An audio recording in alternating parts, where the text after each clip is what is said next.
மக இறந்து போனதை தாங்கிக்க முடியாத ஒரு அம்மா அவளை எப்படியாவது திரும்ப உயிரோட கொண்டு வந்துடலாம்னு பேய்களை உயிர்ப்பிக்கக்கூடிய சடங்குகள் எல்லாம் பண்ணிட்டு இருக்கா. ஆனா இது தெரியாத அனாத ஆசிரமம் ஒண்ணு அப்பாவை பறி கொடுத்த அண்ணன் தங்கச்சி 2 பேரை அவளோட பாதுகாப்புல இருக்க சொல்லி அனுப்பி வைக்கிறாங்க. ரொம்ப நல்லவளா இருக்காளேன்னு இவங்களும் அவளை ரொம்ப நம்ப ஆரம்பிக்கிறாங்க. ஆனா அடுத்த கொஞ்ச நாள்லயே அவளோட சுயரூபம் தெரிய வருது. இதுக்கப்புறம் அங்க நடக்கிற த்ரில்லரான சம்பவங்கள் தான் படத்தோட மீதி கதை. இந்த படம் எல்லாருக்குமானது இல்ல. ரொம்ப பலவீனமானவங்க படத்தை பாக்குறத தவிர்த்துருங்க. படத்தோட கதையும் காட்சி அமைப்பும் ரொம்ப அருமையா இருந்தாலும் அருவருப்பான காட்சிகள் அங்கங்க இருக்கு. படத்துல எல்லாரோட நடிப்பும் ரொம்ப பிரமாதமா இருக்கும். ஒவ்வொரு சீனுக்கும் மியூசிக் சும்மா தரமா இருக்கும். இப்ப படத்தோட முழு கதையை பத்தி பார்க்கலாம் வாங்க. படத்தோட ஆரம்பத்துல ஒரு சில காட்சிகளை காட்டுறாங்க. அதுல ஒரு பெரிய வட்டத்துக்கு நடுவுல ஒரு இளம்பெண் முட்டி போட்டு உட்காந்துருக்கான். ஒருத்தன் ட்ரெஸ் எதுவும் இல்லாம அவ தலையில வச்சு ஏதோ பண்ணிட்டு இருக்கான். இது எல்லாத்தையும் அங்க இருக்க ஒரு லேடி வீடியோ எடுத்துக்கிட்டு இருக்காங்க. சைட்ல ஒருத்தன் இறந்து கிடக்குறான். இன்னொரு பக்கம் என்னன்னா 2 பேர் சேர்ந்து ஒரு லேடியை தூக்குல ஏத்தி கொலை பண்ணிட்டு இருக்கானுங்க. இது எல்லாத்தையும் படம் பிடிச்சிக்கிட்டு இருந்த கேமராவை வட்டத்துக்கு நடுவுல இருந்த அந்த இளம்பெண் பட்டுன்னு திரும்பி பார்க்கறான். இதோட படத்தோட டைட்டில் கார்டு ஆரம்பிக்குது. அப்படியே கட் பண்ணி ஓபன் பண்ணுனா ஒரு சின்ன பொண்ணு கண்ணு ஒரு மாதிரி இருக்கு. அவளுக்கு சரியா கண்ணு தெரியாது. ரோட்ல நின்னுகிட்டு இருக்கா. அங்க இருக்க ஒரு சின்ன பொண்ணுங்கள்ட்ட பேசி ஃப்ரெண்டாக முயற்சி பண்றா. ஆனா அவங்க யாருக்குமே இவளை பிடிக்கல. இதுக்கடையில அங்க வர இவளோட அண்ணன் அவளை அங்க இருந்து கூட்டிட்டு வீட்டுக்கு கிளம்புறான். வீட்டுக்கு போனதும் அண்ணங்கார வெளியில இருக்க காரை சரி பண்ணிட்டு இருக்கான். உள்ள இருந்து திடீர்னு ஒரு அலறல் சத்தம் கேக்குது. என்ன ஏதுன்னு உள்ள ஓடி போய் பார்த்தா அவங்களோட அப்பா ரொம்ப மோசமான முறையில வாயில இருந்து நிறைய ஏதோ கக்குன மாதிரி செத்து கிடக்குறாரு. இதை பார்த்துட்டு 2 பேருமே ரொம்ப அப்செட் ஆயிடுறாங்க. தங்கச்சிக்கு கண்ணு தெரியாதனால அவளுக்கு எப்படி இருக்காரு அப்படிங்கிற எந்த நிலைமையுமே தெரியல. அதனால அவ நேர போய் அவங்க அப்பாவை எழுப்ப முயற்சி பண்றா. ஆனா அதே சமயம் அவளோட அண்ணன் அங்க இருக்க எல்லாத்தையும் பார்த்து ரொம்ப அருவருப்பா பயந்து போய் நின்னுட்டு இருக்கான். 2 பேருமே 18 வயசுக்கு கீழே இருக்கிறதுனால அவங்களால தனியா வாழ முடியாது அப்படின்னு ஆதரவற்றோர் இல்லத்தை நடத்தி வர வெண்டி அப்படிங்கிறவ சொல்றா. ஆனா ஆண்டி எனக்கு இன்னும் 3 மாசத்துல 18 வயசு ஆக போகுது, அதனால நானே என்னோட தங்கச்சியை பாத்துக்கிறேன்னு சொல்றான். ஆனா அதுக்கு அவ ஒத்துக்க மாட்டேங்கிறா. இன்னும் 3 மாசம் இருக்கு, அது வரையும் 2 பேரு லாராவோட வீட்டுல தங்கி இருங்க, அவ ரொம்ப நல்லவா, உங்களை கட்டாயம் நல்லபடியா பாத்துப்பா, 3 மாசம் கழிச்சு பைப்பருக்கு விருப்பம் இருந்தா நீ அவளை கூட்டிட்டு போகலாம் அப்படின்னு அவ உத்தரவு போடுறா. 2 பேருக்கும் பிடிக்கல. இருந்தாலும் வேற வழி இல்லாம கார்ல லாராவோட வீட்டுக்கு கிளம்பிடுறாங்க. ரொம்ப தூர பயணத்துக்கு அப்புறம் காட்டுக்கு நடுவுல இருக்கிற அந்த வீட்டை அவங்க ரீச் பண்ணிடுறாங்க. வீட்டோட தொடக்கத்திலேயே ஒரு மாதிரி வெள்ளை கலர்ல ஒரு கோடு போட்டுருக்கு. இப்ப வீட்டுக்குள்ள போறாங்க. லாராவை சந்திச்சு எல்லாரும் பேசிக்கிட்டு இருக்காங்க. லாராவுக்கு போன் வரவும் அவ கிச்சன் பக்கமா கிளம்பிடுறா. இவங்க 2 பேரும் தோட்டத்து பக்கமா வெளியில வராங்க. அப்ப அங்க தண்ணி இல்லாம இருக்க ஸ்விம்மிங் பூலுக்கு நடுவுல ஒரு சின்ன பையன் பூனையோட சண்டை போட்டுக்கிட்டு இருக்கான். இத ரொம்ப அதிர்ச்சியோட ஆடி பாத்துக்கிட்டு இருக்கான். கொஞ்ச நேரத்துல லாரா அங்க இருந்து ஓடி வர்றான். அவ ஸ்விம்மிங் பூலுக்குள்ள இறங்குற இடத்துல கேத்தி இங்கதான் இருக்கிறா அப்படின்னு எழுதிருக்கு. இப்ப உள்ள போற லாரா அந்த சின்ன பையன் இருந்து பூனையை பறிச்சுட்டு எல்லாரையும் வீட்டுக்குள்ள கூட்டிட்டு போறா. வீட்டுக்குள்ள வந்தது எல்லாரோட உயரத்தையும் அளந்துகிட்டு இருக்காங்க. பைப்பர் அந்த சின்ன பையனை பத்தி ஆண்டி கிட்ட விசாரிக்கிறான். ஆண்டியும் அவன் உன்னை பார்த்து சிரிக்கிறான். அப்படி இப்படின்னு நிறைய போய் சொல்றாங்க. ஏன்னா பைப்பருக்கு கண்ணு தெரியாது. அதே சமயம் ஆண்டி அந்த சின்ன பையன் யாரு அப்படின்னு லாரா கிட்ட கேட்கிறான். அதுக்கு லாரா அந்த சின்ன பையன் தன்னோட சொந்தக்காரன்னு, அவனோட அம்மா அப்பா 2 பேர் இறந்ததுனால தான் அவனை இவ்வளவு நாளா வளர்த்துக்கிட்டு இருக்கேன் அப்படின்னு அவங்க கிட்ட சொல்றா. அவங்களும் அதை நம்பிடுறாங்க. இப்ப எல்லாரும் அவங்கவுங்க ரூமுக்கு போயாச்சு. ஆண்டி மட்டும் தன்னோட மொபைல்ல யாரோ ஒரு ஆள்கிட்ட சேட் பண்ணிட்டு இருக்கான். அதுல ஓலிவர் வித்தியாசமா இருக்கிறத பத்தி மெசேஜ் பண்ணிக்கிட்டு இருக்கான். அவன் அந்த பக்கம் எந்திரிச்சு போனதும் ரூம்குள்ள வர லாரா அவனோட மொபைல் எடுத்து நோண்டிக்கிட்டு இருக்கா. இதை பார்த்து கோவமாக ஆண்டி வேகமா அதை பறிச்சிடுறான். உடனே சாரி சொல்லிட்டு லாராவும் அங்க இருந்து கிளம்பிடுறா. இப்ப நேர பைப்பரோட ரூமுக்கு போற லாரா வெளியில நின்று அவளை வேடிக்கை பார்த்துட்டு இருக்கா. அவங்க 2 பேருக்கு தெரியாம ஒலிவர் வெளியில நின்று பார்த்துட்டு இருக்கான். இதை கவனிக்கிற லாரா உன்னோட அறைக்கு போ வாரின்னு சொல்றா. இப்போ ஒரு அறையில டிவி ஓடுற சத்தம் கேக்குது. படத்தோட ஆரம்பத்துல காட்டின சீன்ஸ் எல்லாம் அதுல வருது. இன்னொரு பக்கம் தூக்க வராம எந்திரிக்கிற ஆண்டி ஜன்னல் வழியா வெளியே பார்க்கும்போது லாராவும் ஒலிவரும் தோட்டத்து பக்கம் இருக்க ஒரு சின்ன வீட்டுக்குள்ள போறத கவனிக்கிறான். அடுத்த நொடியே அங்க இருந்த லைட்டு அணைஞ்சிருது. இப்ப அடுத்த நாள் தூக்கத்துல இருந்து எந்திரிக்கிற ஆண்டி தன்னோட பேண்ட்ல உச்சா போயிருக்கத பார்த்து அப்செட் ஆகிடுறான். பாத்ரூமுக்கு குளிக்க போனா செத்து போன தன்னோட அப்பாவோட ஞாபகம் எல்லாம் கண்ணு முன்னாடி வந்துட்டு போகுது. அதோட இல்லாம பார்க்கவே அருவருப்பா கிடந்த அவரை தன்னோட தங்கச்சி காப்பாற்ற முயற்சி பண்ணினதையும் நினைச்சு பார்த்துட்டு இருக்கான். அடுத்த நாள் இவங்களோட அப்பாவுக்கு இறுதி அஞ்சலி செலுத்த எல்லாரும் ஒரு இடத்துல கூடியிருக்காங்க. ஒலிவரை மட்டும் ரூமுக்குள்ள இருன்னு சொல்லிட்டு அவனை அடைச்சு வச்சுட்டு லாராவும் கிளம்பிடுறான். அங்க மரியாதை செலுத்துற மாதிரி பக்கத்துல போய் அவனோட முடியல கொஞ்சத்தை அறுத்து எடுத்துறான். இன்னொரு பக்கம் வீட்டுல இருந்த ஒலிவர் கையாலேயே கண்ணாடிய அடிச்சு உடைச்சிட்டு வெளியே கிளம்பி நடந்து போயிட்டு இருக்கான். அவன் கையில இருந்து ரத்தம் வடிஞ்சிட்டே இருக்கு. அங்க கூண்டுக்குள்ள இருக்க சேவல் எல்லாத்தையும் அப்படியே விழுங்க போற மாதிரி பாத்துட்டு இருக்கான். அன்னைக்கு நைட்டு இருட்டிருச்சு. வீட்டுக்குள்ள எல்லாரும் சரக்கு அடிச்சுட்டு டான்ஸ் ஆடிட்டு இருக்காங்க. ஒலிவர் மட்டும் வெளியில இருந்து இது எல்லாத்தையும் கவனிச்சுட்டு இருக்கான். அவன் வெளியில இருக்கிறது தெரியாம இன்னும் ரூமுக்குள்ளதான் இருக்கான்னு லாரா நினைச்சு பார்ட்டியை கொண்டாடிட்டு இருக்கான். ரொம்ப போதையானதுனால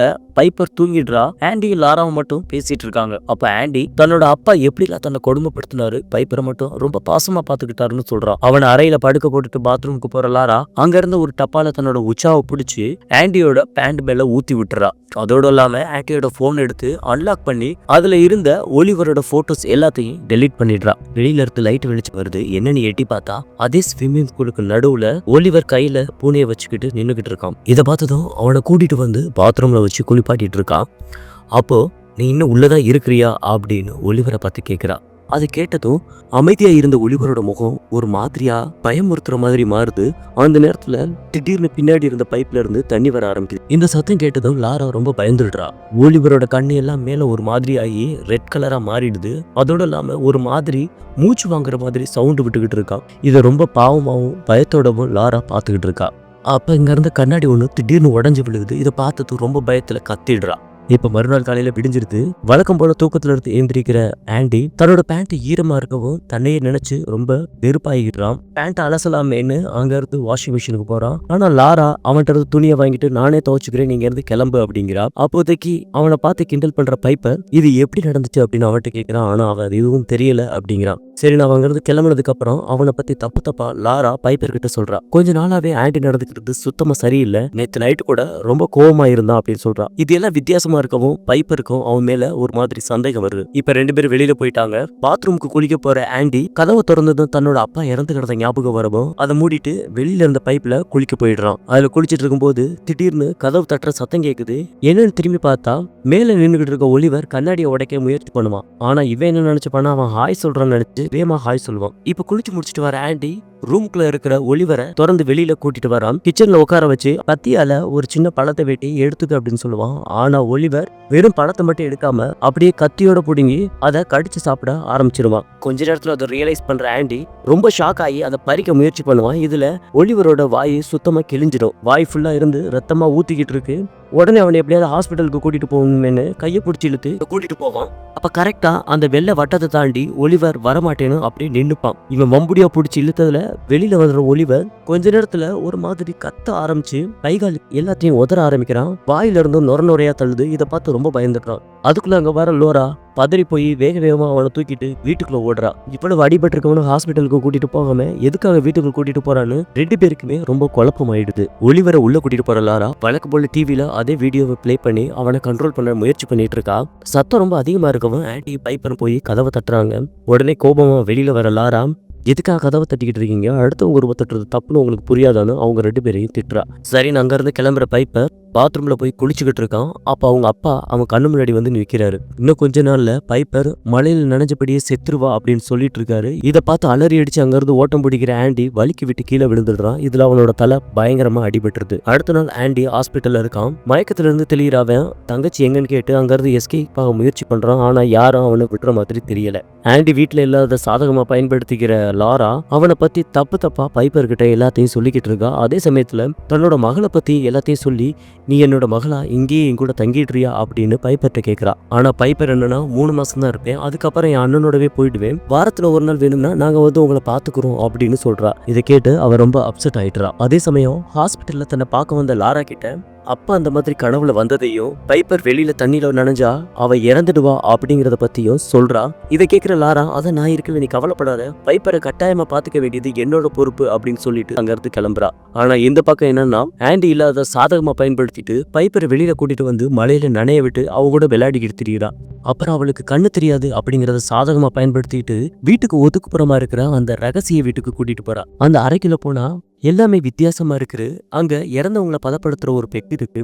அந்த பெட்டியை திறந்து பார்த்தா உள்ள இறந்து போன லாராவோட பொண்ணு கேத்தியோட டெட் பாடி அப்படியே உறைஞ்சு போயிருக்கு. அதுக்கு பக்கத்திலேயே ஒலிவரும் உட்கார்ந்து இருக்கிறான். ஆனா இது எதுவுமே தெரியாத கேத்தி அங்கேயே அவ கூட நின்னுகிட்டு இருக்கா. அடுத்த நாள் ஆண்டி ஹாஸ்பிட்டல்ல இருந்து டிஸ்சார்ஜ் ஆகிடுறான். நைட்டு வழக்கம் போல எக்ஸசைஸ் பண்ணிட்டு அவன் வீட்டுக்கு போய் தூங்கிடுறான். இன்னொரு பக்கம் லாரா ஒலிவருக்கு அதே வீடியோவை மறுபடியும் போட்டு காட்டுறா. இந்த டைம் அந்த வீடியோல என்ன சொல்ல வர்றாங்க அப்படிங்கறத நமக்கு தெளிவா புரிய வச்சுடுறாங்க.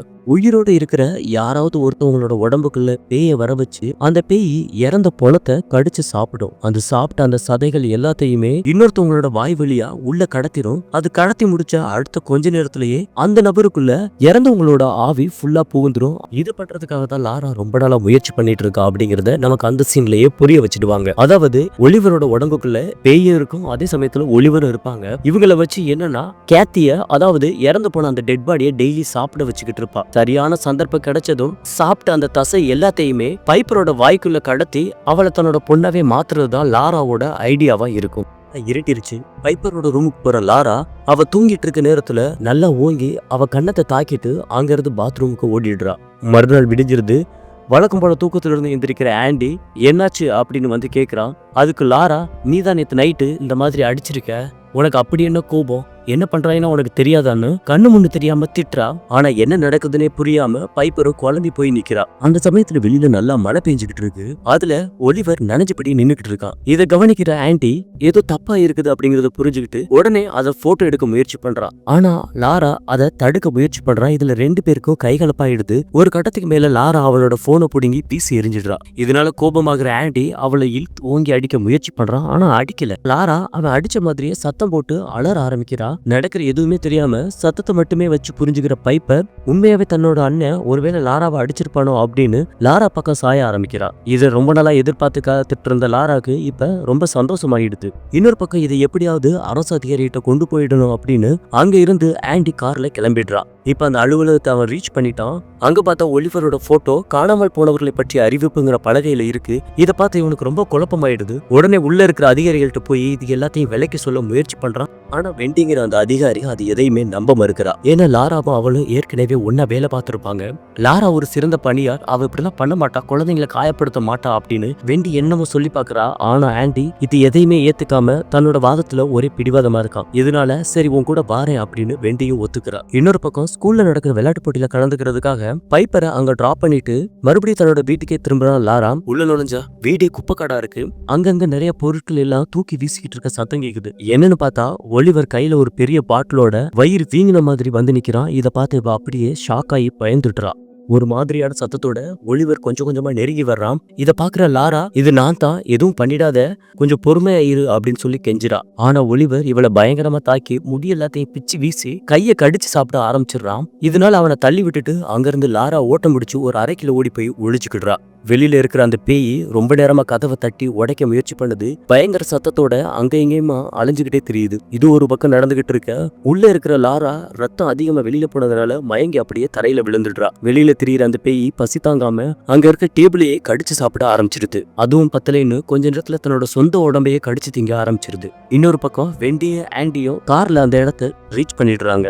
கார்ல ஏறு, நான் உள்ள போய் என்ன நடக்குதுன்னு பார்த்துட்டு வரேன்னு வெண்டி மட்டும் உள்ள போறா. ஆனா கார்ல இருக்க வேண்டிய ஆண்டி அங்க இருந்து ஏறி குதிச்சு ஒதுக்குப்புறமா இருக்க அந்த வீட்டோட கதவை திறந்து உள்ள போனா அவனுக்கு பெரிய அதிர்ச்சியை காத்திருக்கு. ரொம்ப அப்பாவியா வாய் பேச முடியாம இருந்த ஒலிவர் அங்க இருந்த கேத்தியோட பாடிய கடிச்சு தின்னுகிட்டு இருக்கான். இதை பார்த்து அவன் பயந்து அங்க இருந்து வெளியில ஓட்ட முடிக்கிறான். அதே நேரத்துக்கு உள்ள போன வெண்டியும் லாரா ஏதோ தப்பு பண்ணிருக்கா அப்படிங்கறத கண்டுபிடிச்சிட்டு வேக வேகமா அங்க இருந்து கிளம்ப பாக்குறாங்க. இதுக்குள்ள லாரா கார் எடுத்து வெண்டியை அப்படியே முட்டி கொன்னுடுறா. இதுல ஆன்டிக்கு அடிபட்டு அங்கேயே மயங்கி விழுந்துடுறா. இதை சாதகமா பயன்படுத்திக்கிற லாரா அவனை அப்படியே தண்ணியில முக்கி கொஞ்சம் கொஞ்சமா மூச்சு அடைக்க வச்சு கொன்னுடுறா.